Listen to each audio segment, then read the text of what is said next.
If you care about how people survive, adapt, and keep command and control when everything modern collapses, this topic matters. Before we go any further, subscribe to the Legacy of Survival channel and share this episode with someone who takes history and preparedness seriously.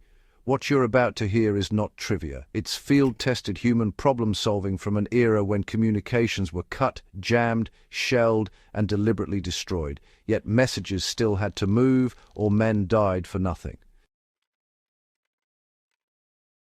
Why trench communication still matters to survivalists and historians alike. During World War I, armies learned very quickly that technology fails first under sustained pressure. Radios were rare, unreliable, and easily intercepted. Wires were shredded by artillery within minutes. Runners were killed in staggering numbers, and yet despite this chaos, orders, warnings, and intelligence still flowed along the front. This is the core lesson for modern grid-down thinking. Resilience comes from layered, low-tech systems that assume failure as the default condition. The trenches were not just battlefields, they were laboratories in communication under collapse. How visual signaling evolved when wires and radios failed. One of the most overlooked systems was visual signaling, refined out of necessity by units on both sides. Signal lamps, shuttered lanterns, and flag semaphore were used not for show, but because they worked when nothing else did.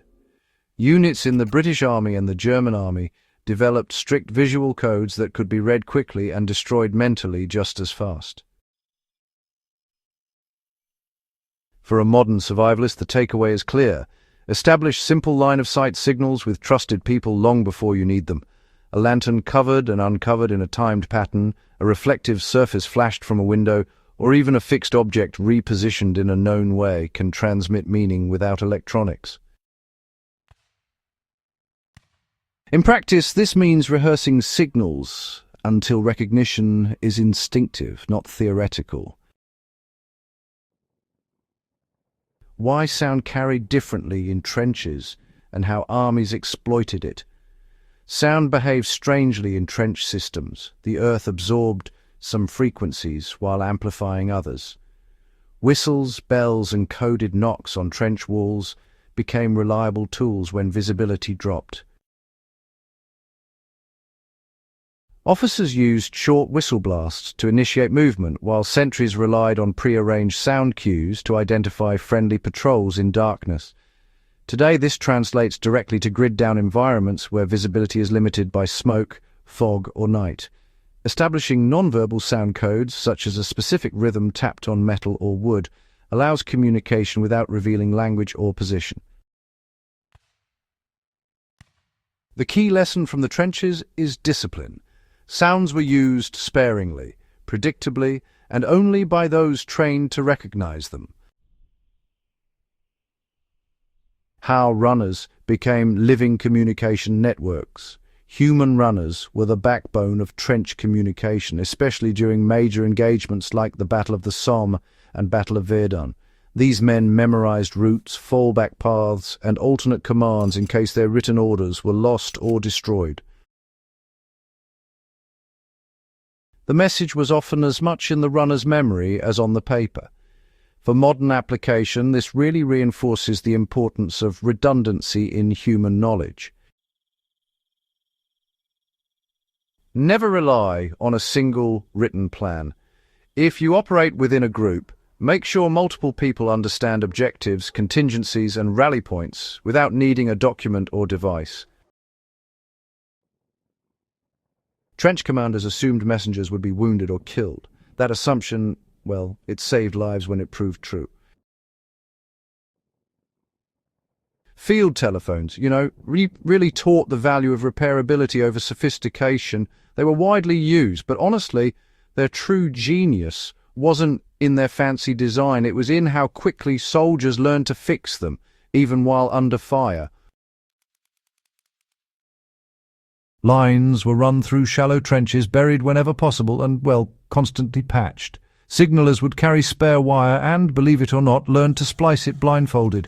This is such a powerful reminder that the most durable systems are those you can repair with just minimal tools. In a grid-down scenario, a simple wired communication line between two fixed locations built from basic components you truly understand is often far more reliable than any wireless alternative, no matter how advanced. The trench lesson is, well, brutal but honest. Complexity kills reliability when conditions deteriorate.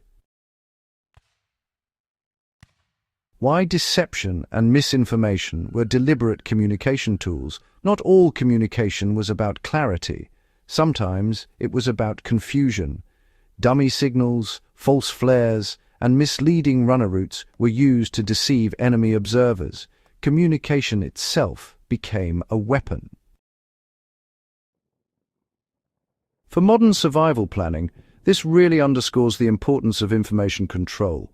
Not every signal must mean something true to an outsider. Establish decoys, habits, or patterns that obscure real movement and intent. Trench warfare teaches that what the enemy thinks they know can be as important as what your own people actually know. What trench communication teaches us about human trust and discipline. Above all, these systems worked because of trust. Every signaller, runner, and observer understood the cost of failure. Codes were memorized, not written down casually. Procedures were followed even under terror.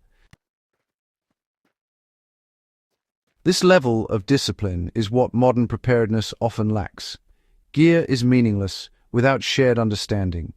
The trenches remind us that communication is a human skill first, a technological one second. If this deep dive added something new to your understanding of both history and survival, subscribe to the Legacy of Survival channel, share this video with a fellow historian or preparedness thinker, and keep these lessons alive.